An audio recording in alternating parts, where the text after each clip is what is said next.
That brings us to our next question. How did the Nazis know who were Jewish and who was not Jewish?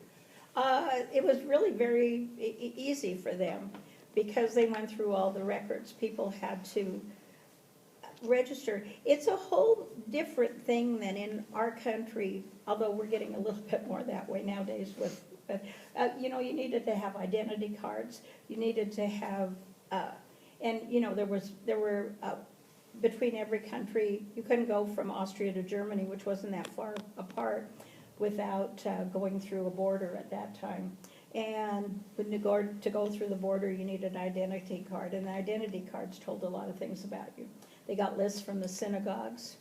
If you were born in a Jewish hospital, if you were married in a Jewish synagogue, if they went through all the records, tax records, everything else. And the Nazis kept wonderful records. They were very well organized.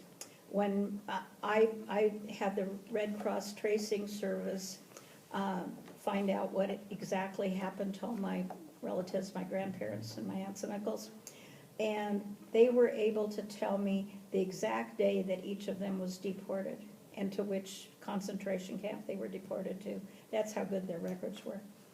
And I just did that last year, and that was from 1942 when they were deported. So they kept wonderful, wonderful records, so they were very well organized. So they knew. And they would look back even, at first it was if you were half Jewish, then it was if you were even a little bit Jewish. So even if you were, say, a Lutheran or Catholic, if you were, most of the Austrians were Catholic, most Germans were Lutheran, but so even if you were and had been for your whole life, but your grandparents had been Jewish, you would be picked up. Mm-hmm.